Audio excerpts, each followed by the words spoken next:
Assalamualaikum warahmatullahi wabarakatuh.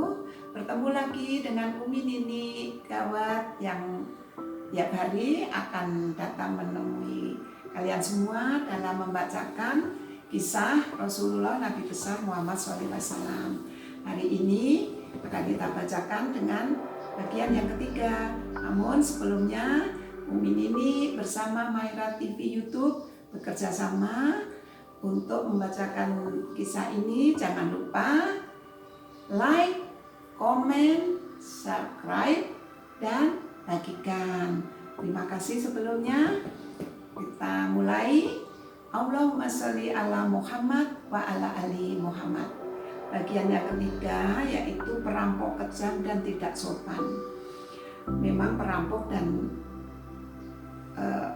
tentu tidak akan sopan, mana saja perampok. Mencuri dan merampok saat itu adalah hal yang biasa dilakukan oleh bangsa Arab. Dan hanya sebagian kecil saja yang tidak melakukan perampokan itu. Perampok pun bukan cuma hanya mengincar harta benda, tetapi juga merampok orang. Dan orang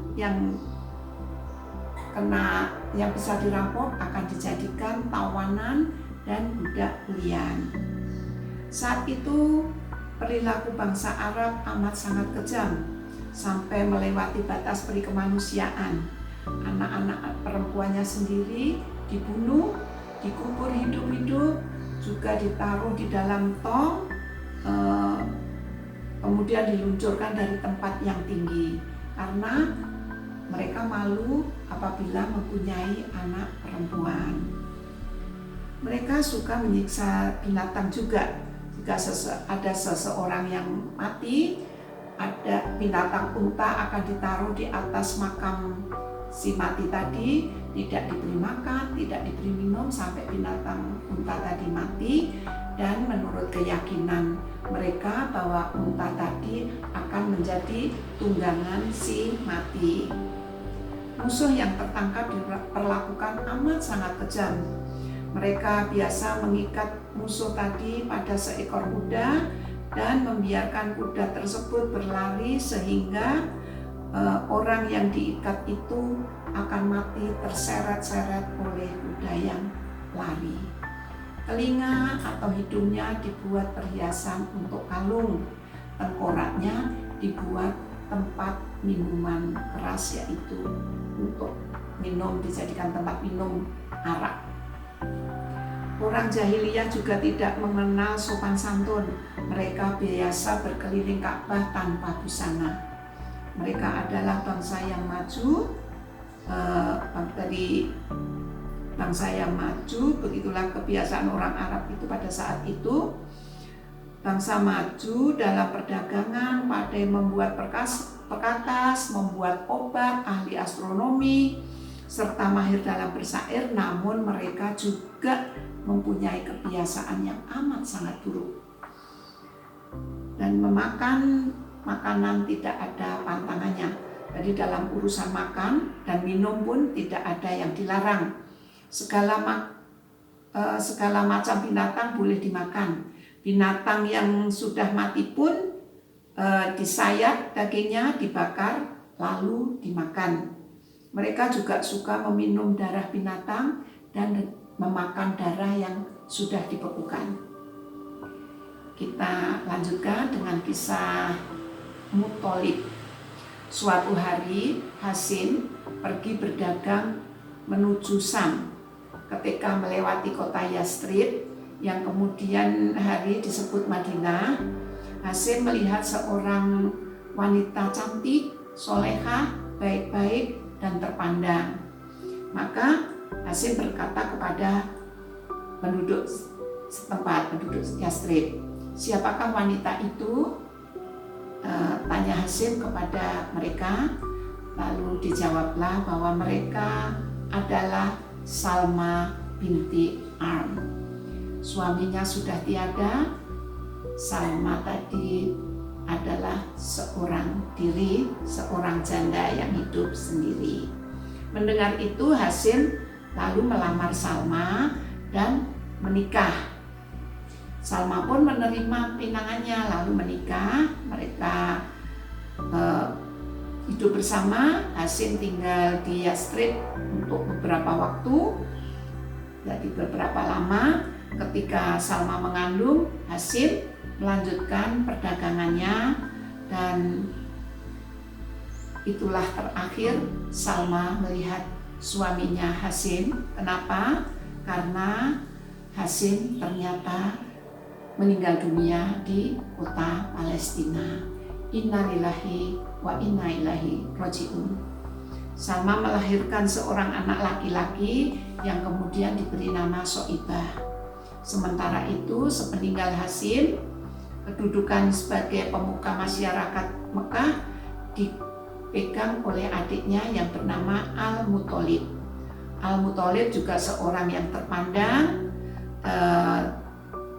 juga dicintai penduduk Mekah. Orang-orang Quraisy menjuluki Al-Muthalib adalah Al-Fayyad. Kenapa disebut Al-Fayyad? Karena Al-Muthalib adalah seorang yang dermawan. Suatu hari dia mendengar bahwa Soibah, keponakannya yang tinggal di Yastrib, sedang berumur remaja.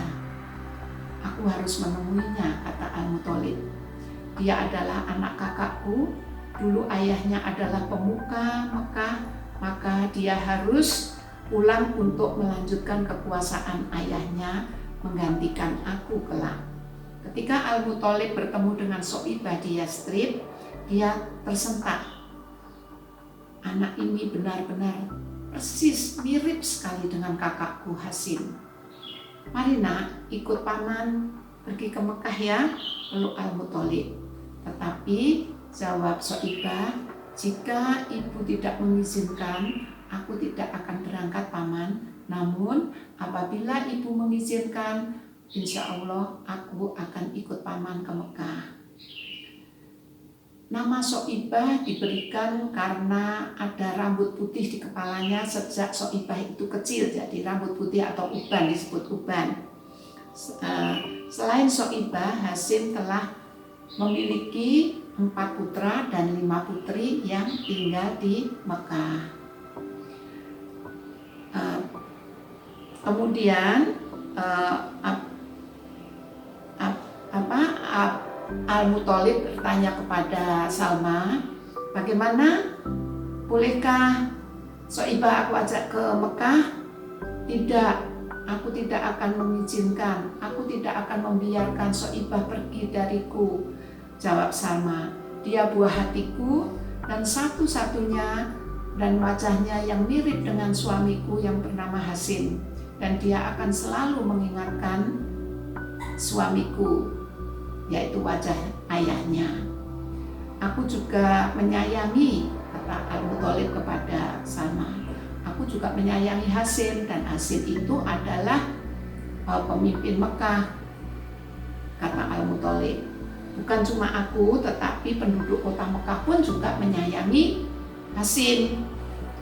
Nah, mereka pasti akan senang sekali menyambut kedatangan putra Hasim, yaitu Soibah ini.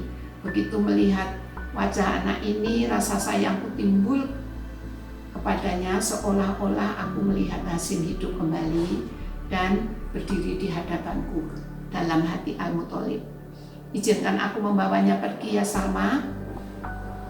Sesungguhnya Mekah adalah kerajaan ayahnya, dan Mekah adalah tanah suci yang dicintai oleh seluruh bangsa Arab. Tidakkah pantas putramu pergi ke sana dan melanjutkan pemerintahan ayahnya? Akhirnya Salma sejenak memandang Soibah dengan mata yang berkaca-kaca. Akhirnya hatinya Soibah mengizinkan putra satu-satunya untuk ikut pamannya Al-Muthalib pergi ke Mekah, meninggalkan Yastrib, karena ia tahu Soibah bukan di Yastrib, namun dia adalah lebih baik ke Mekah untuk melanjutkan kepemimpinan ayahnya. Kemudian Soibah menganggukkan, baiklah, kuizinkan Soibah pergi bersamamu ke Mekah. Dengan amat gembira Al-Muthalib mengajak keponakannya itu pulang ke Mekah. Soibah pun duduk membonceng unta di belakang pamannya. Ketika mereka tiba di Mekah, orang-orang menyangka bahwa anak yang duduk di belakang Al-Muthalib itu adalah budaknya. Lalu Al-Muthalib bilang, bukan, ini adalah Abdul Muthalib, budak Al-Muthalib.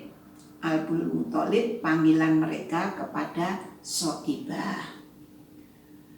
Celaka kalian, dia bukan budakku, dia anak saudaraku, dia anak kakakku Hasim. Namun orang-orang sudah terlanjur menyebutnya Abdul Muthalib. Sehingga akhirnya nama Soibah pun terlupakan. Setelah itu dia dikenal nama Abdul Muthalib. Dia kelak akan menjadi kakek dari Nabi kita Muhammad SAW. Hari ini pertemuan kita sampai di sini. Semua yang mendengarkan, membaca kisah Rasulullah, insya Allah kelak di akhirat akan mendapatkan syafaatnya. Apabila ada tutur kata yang salah, mohon bisa dimaafkan. Sampai jumpa besok lagi. Billahi taufiq wal hidayah. Wassalamualaikum warahmatullahi wabarakatuh.